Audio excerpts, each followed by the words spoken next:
Hi everybody, it's November 27th, 2025. Um, I used to think that changing who I was the answer. And you might say that that's because of low self-esteem. That's how people with low self-esteem think. But when you're in that younger age, you can't think of a greater thing to change than yourself, because you are aware that yourself or your mind or your faculties of assessment, those are everything. Those are how you decode the information of the world around you. So you believe if you change yourself, you are actually changing your world. You are changing your fortune. You are changing your luck. And what I come to find as I get younger, as I get older, is that when I was younger, I thought that changing myself was the only way out, as I just explained. But it's not exactly changing yourself that you need to do. It's more of cultivating yourself. Cultivating yourself as almost as if you are in charge of like a national forest, because there are some parts of you that are neat and manicured, like maybe a lawn or a picnic area of a park.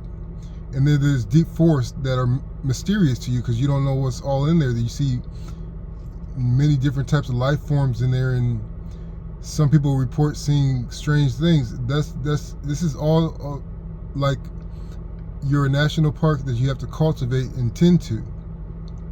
And so with this massive entity that you are,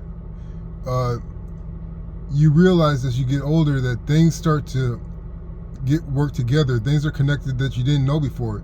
You get to realize what the term ecosystem is. Everybody is their own ecosystem, and the way that you bring good things into your life, and the way that you bring action and agency into your life, is to tend to the different areas of yourself with love and care, as if you were tending to Mother Nature. So that gets me to thinking of there comes points in our life when there's only one door to go through, or there's nothing behind you anymore. And sometimes when you come to that one door, you find that it's locked. And then many of us, when we get to this point, we've been so overwhelmed up to that point anyway, that we just want to give up and just sit there and just rot until something else arrives, until we could get lifted out of this situation. But what I found is that when you come to that one locked door, and when you come to that one locked door and you can't get through, as you get older, as I keep on saying, but as you get older, you realize that different attempts bring different energy. And what I have found, that if you can't get through a locked door, you have to change your hand, not the door.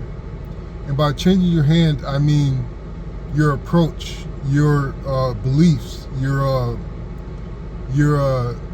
intuition.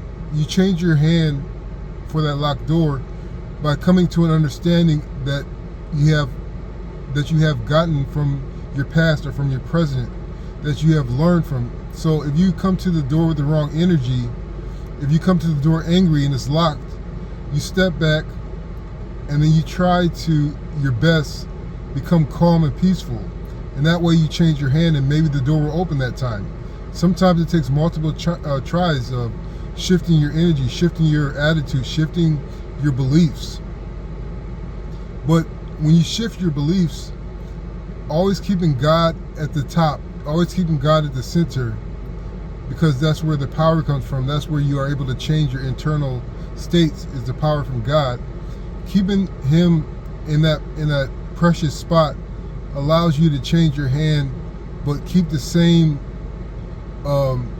drive as you had when you were full of ambition, when you were full of hope. But you change your energy and you go back to the door, and many times you find that it will open.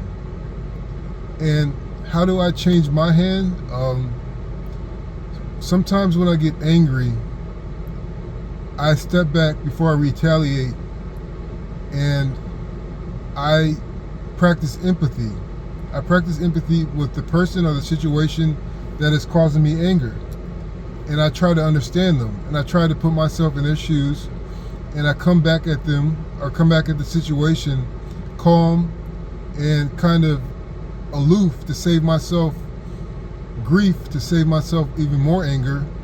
And then the situation usually resolves itself when I can mediate between the two of us, be on one side and be the mediator, and the situation usually resolves. So changing your hand is changing the energy, changing your initial reactions.